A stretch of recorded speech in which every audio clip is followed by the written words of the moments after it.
This solar generator is doing one thing different, and it's amazing compared to every other solar generator that's a similar size to this. This is the S1200 from UDPower. One of the things that is a downside to this system though is it only has a 1200 watt inverter, but I've actually been able to exceed that. I'm going to show you all of that information here in this video and show you all of the details about the system. That way you can know if you should get this, because this is a very affordable system. My name's Ben, this is the Minuteman Solar YouTube channel, and UDPower reached out to me asking if I'd give a full and honest review of the S1200, holding nothing back. I'm not being censored, not being edited, I don't have to say anything positive, it can be 100% negative. They don't get to edit anything I say. This is my full and honest review of this unit. So it has a 1200 watt inverter and it will peak up to 1800 watts. Generally speaking, it's best to have double the output capacity for the peak output compared to the continuous output, which would have been 2400 watts. So I wish the peak output was a little bit better. It has 5 AC outlets on the front, and you can pull 1200 watts from a single outlet or all of them, but I was actually able to sustain running up to 1400 watts non-stop off of this inverter without any problems at all. So if you need to run a little bit more than 1200 watts, this will do it. But I did notice that if I went above the 1200 watts, that I started to see the voltage come down. So when it's running a load below 1200 watts, it doesn't have a problem holding 120 volts output. That means it's going to be nice, even energy.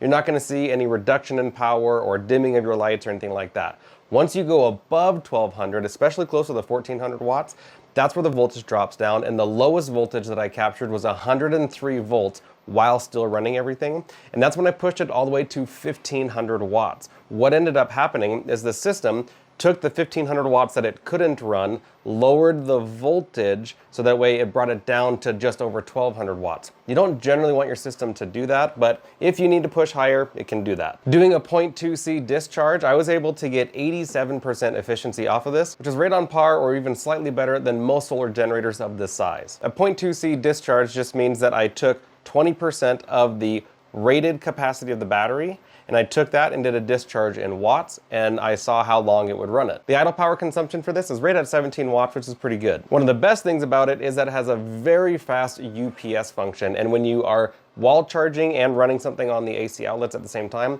it'll have an indicator up here that you are using it as a UPS. So basically that energy is passing through the system, and then if grid power is lost, it immediately takes over and continues running it. It's less than 10 milliseconds, so that's really fast. It has 2 charge speeds from the wall. You can have it in the fast mode, which is 800 watts, or in the standard mode, which is 400 watts. And in terms of UPS pass-through, I was able to get up to 1300 watts of UPS pass-through before this turned off. Just like all solar generators, because this isn't connected to any physical ground, these grounding holes provide no grounding for your equipment. That's not a problem for pretty much any appliance, but if you do need grounding, this is not going to be able to provide that, because even when I plugged in the wall charger, these outlets remained ungrounded. When this is charging and discharging, you will hear the fan start to blow. With my test meter at about 4 feet away, I found that it was only 43 decibels, which is very low. It's basically whisper quiet. This shouldn't be an issue having it right next to you or under your bed if you have to use it during a blackout and you're trying to run your phone charger or a TV, Wi-Fi, anything like that. And if there is a power outage and you're using this to, say, run your refrigerator, that's exactly what I did, and I was able to run my fridge for 8 hours and 45 minutes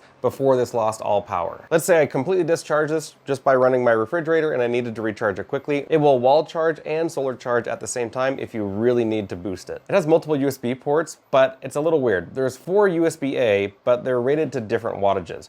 One is 12 watts, one is 15 watts, and 2 are 18 watts. It's not very clear which ones do what. And then for the USB-C ports, it's 100 watts from either port, but it can't exceed 100 watts. So it's not 100 watts from each one, it's just you can do up to 100 watts total from the USB-C ports. This is a very compact unit. It has a slightly more battery than most other units of this same size. This comes in at 1,191 watt hours. It's still lithium iron phosphate, and there's no expansion batteries for it. I don't know the exact type and size of the batteries that they're using in order to get more battery power, compared to something like the Anker Solix C1000 or the Pecron E1000 LFP. Those have smaller batteries than this, but they're about the same size. So this is about 170 watt hours more than its competitors. But it's only rated to 3,000 cycles, which is a little bit less than its competitors, so I don't know what's causing that. But it is compact at 13 inches by 9 inches by 10 inches. And very lightweight for anyone to move around at only 26 pounds. It's nice to have the option to switch between fast charging and slow charging, although I would say 800 watts is kind of medium charging. I wouldn't call it fast personally. But when it comes to solar charging, that's what sets this unit apart. This is the piece that no other solar generator of this size is doing, and I have to applaud UDPower for this because I gripe about this all the time. The thing that I hate that other solar companies do is they only put a 60-volt charge controller in these. That makes it really hard to get up to the rated wattage of the system because there's only 2 or 3 solar panels that are on the market right now that have a voltage output close to 30 volts, and then you can put 2 of them together to get close to 60 volts. The trick to charging solar generators is getting as high of a voltage as possible so that way your amperage is low. Because high volts over distance is easy, but high amps over distance is not easy. And watts is just the result of multiplying volts and amps together. This has a charge parameter of 12 to 75 volts and up to 12 amps. So it doesn't matter whether you're putting your panels in parallel or in series. Series is what I prefer. Series is where you get higher voltage. This is going to be able to work with even large 400 watt solar panels, but I do wish it would allow for more wattage in because it is only rated to 400 watts. So that said, it's rated to 400 watts and its competitors oftentimes can only get 400 watts,